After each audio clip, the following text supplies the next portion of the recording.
Radijski roman.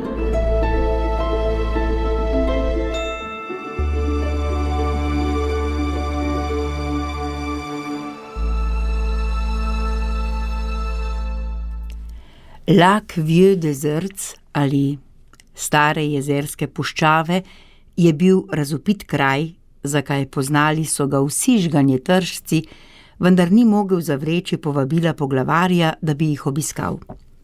Prav zavoljo tega ni mogel zavlačevati bivanja v Le Pointu. Odpravil se je na pot v prosincu. Pri odhodu je bilo vreme še dosti dobro. Na tleh je bilo za dober čevelj snega in bil je zmrzel, tako da spočetka niti krpelj ni potreboval. Takoj drugi dan, pozno dopoldne, pa se je vreme sprevrglo. Začelo je mesti, toda rinili so še naprej, dokler se ni vzdignil veter. Zdaj so postale snežinke ostre kakor iglice. Spremljevalca sta se ustavila. Oče, v takem vremenu ne moremo več naprej. Zgubili se bomo. V tisti globeli, kjer je drevje nižje in bolj gosto, tam se bomo ustavili in tam bomo nočili. Toplejše bo, ker veter tam nima moči. Spustili so se navzdol. Kolikokrat je v takem počivališču presedel ure in ure. Ničesar ni mogel napraviti, moliti ob ognju in opraviti brevirja. Vedel si, da se bo sneg ob svojem času ustavil, in vendar se ti je zdelo, da se ne bo, ko si gledal neprestano vrtenje in padanje snežink. Na milje in milje daleč nobenega človeka, samo gozd in sneg. Zjutraj je bila obleka trda od zmrzali. Občutil je, kot da je odet v lubje. Toda sneg se je ustavil in veter utihnil. Razočaranje ob prihodu v vas je bilo zavoljo hude poti še težje. Poglavar je bil sicer prijazen, toda Baraga je že pri prvih pogovorih videl, da je žganje tu že opravilo svoje delo.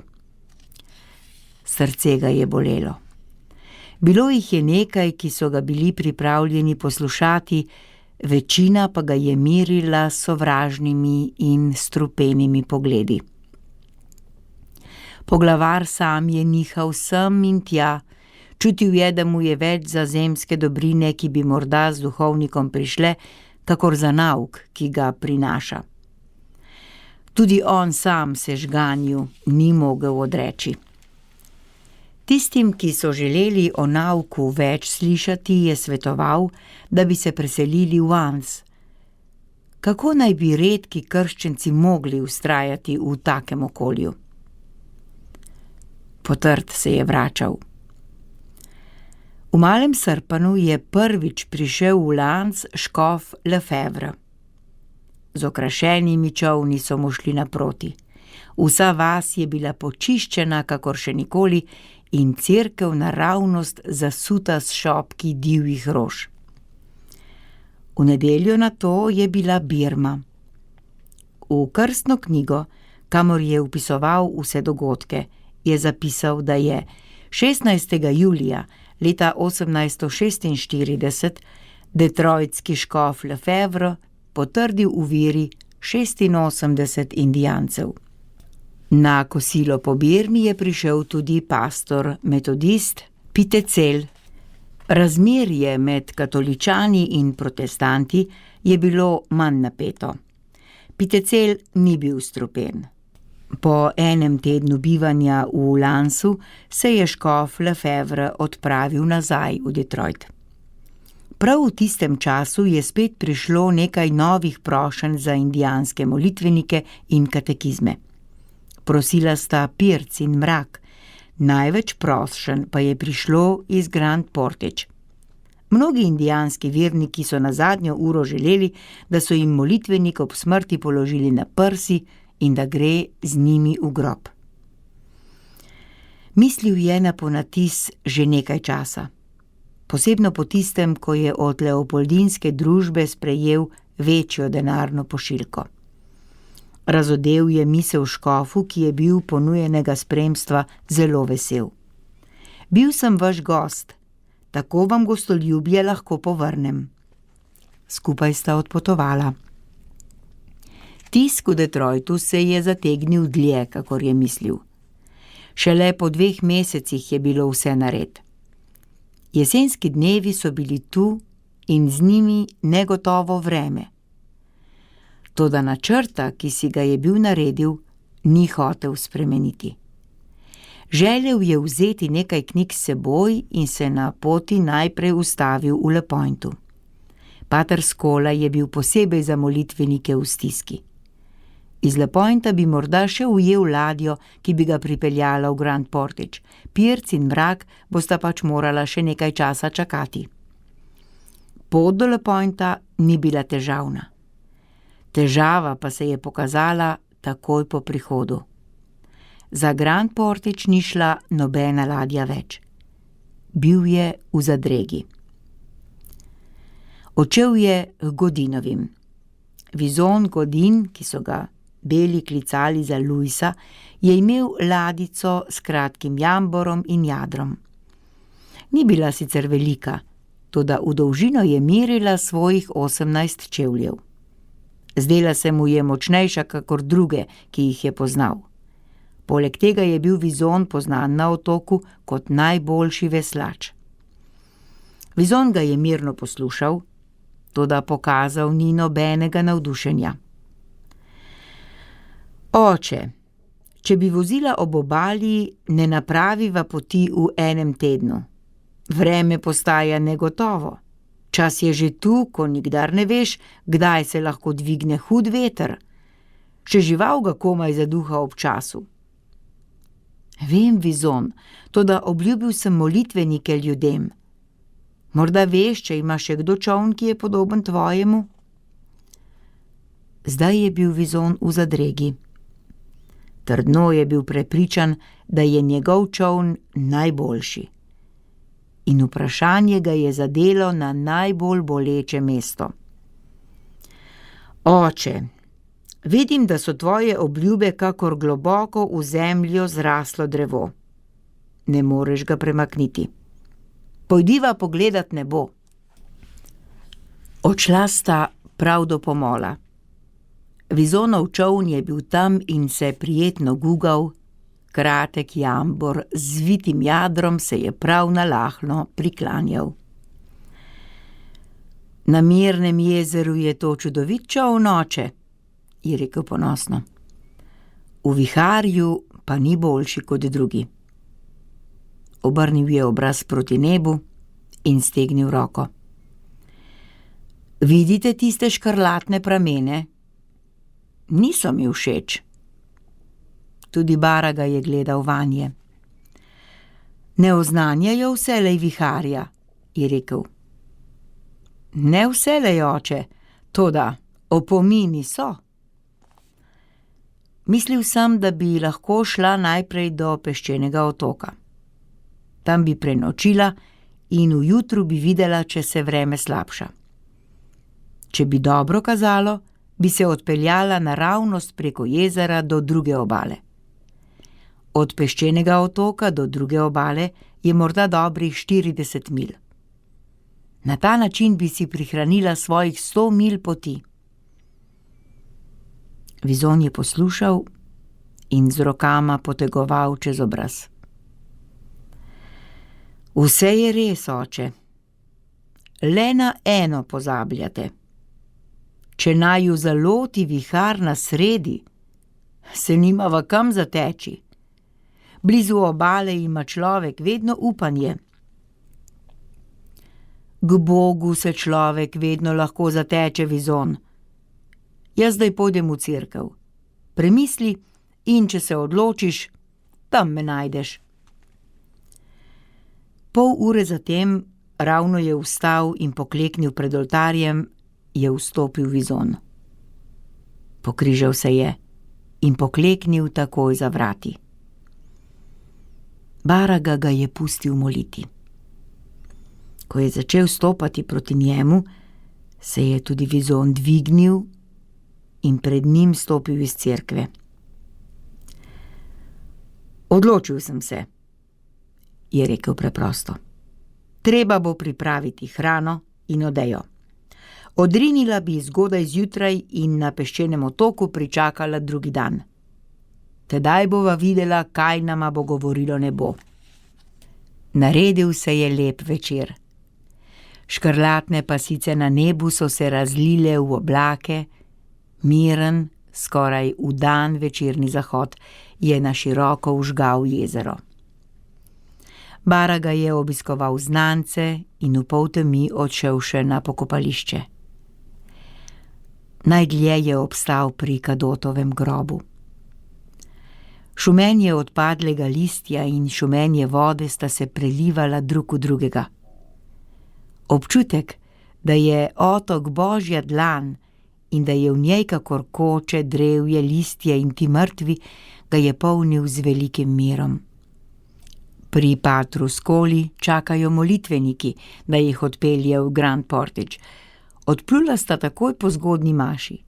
Jutro je bilo hladno, na pomolu in ob bregeh je ležala lahna megla.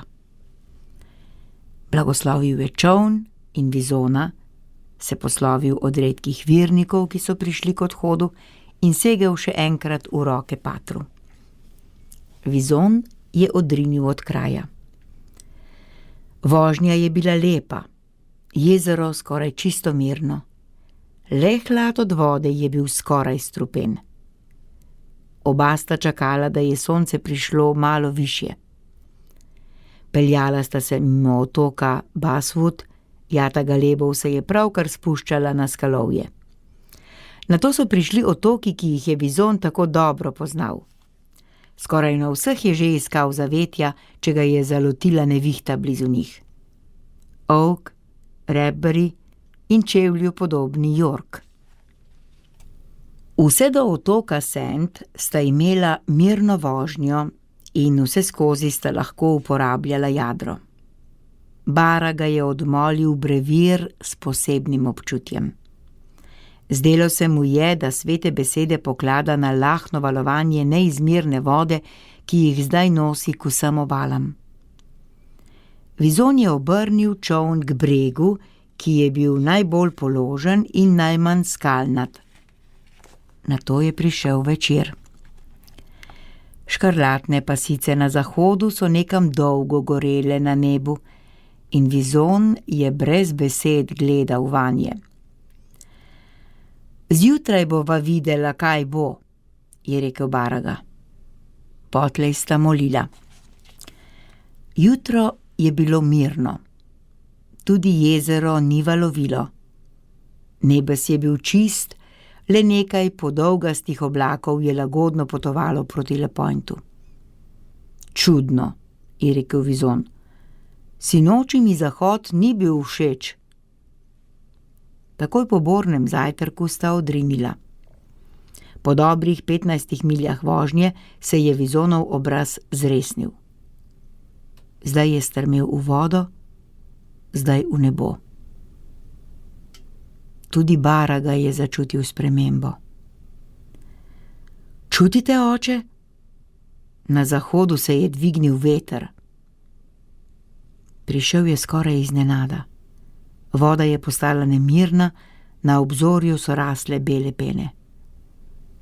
Oče, vihar prihaja in midva sva komaj na pol poti do obale.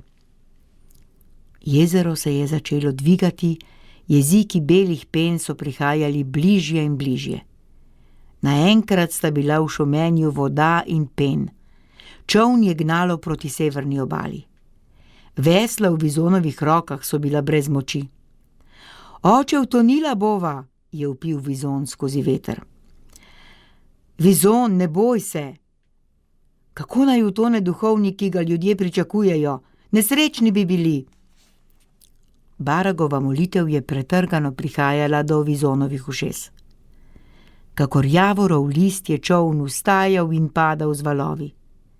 Vizon ga je skušal držati v ravnotežju. Drugega ni mogel. Nenadoma se je Vizonov krik zadrl v vihar. Oče, skalovje, obala je pred nama. Prepusti čoln Bogu, Vizon, naj ga on vodi, ničesar ne moreva več storiti. Val ju je dvignil, bila sta kakor puščica na napeti tetivi. Čoln je švignil, videla sta že ozko režo med pečinama. Oba sta ležala na dnu čolna, z obema rokama držeč se roba. Potem težak pljusk. Čoln je zviška priletel na mirno gladino. Bila sta v zalivu, dvignila sta se, pred njima breg rdeče ilovice in drevje in ustje male rečice, ki je veselo pritekala v zaliv. Nanj je zdaj zaveslal Vizon. Baraga je pokleknil v razmočeno prst in sklonil obraz v mokro zelenje. Vizon tudi. Tuljenje vetra onstran pečin je naraščalo. Ko sta vstala, niti skalovja ni bilo več moč videti, bile so samo še pene, ki so brizgale na vse strani. Odsekaj 2 močni veji, Vizon. Odsekal jih je. Na vrhu grička, ki je strmel v razdivjane vode, je Vizon s težkim kamnom en količek zabil v zemljo, drugega je povprek privezal s srbotom. V znamenju križa sva bila rešena. In ta rečica brez imena, ki naju je pozdravila ob rešitvi, naj ima zdaj ime. Imenuje naj se Cross River. Reka Križ. Zdaj šele se je na smrt trudni Vizon prvič sladko nasmehnil. Oče, nekje v zavetju napravim ogenj. Mokra sva in lačna tudi. Dober konec poglavja in dober konec večera, spoštovani poslušalci, drage poslušalke. Hvala vam za družbo nocoj in prisrčno vabljeni spet v družbo radijskega romana čez teden dni. Želim mirno noč in lep počitek.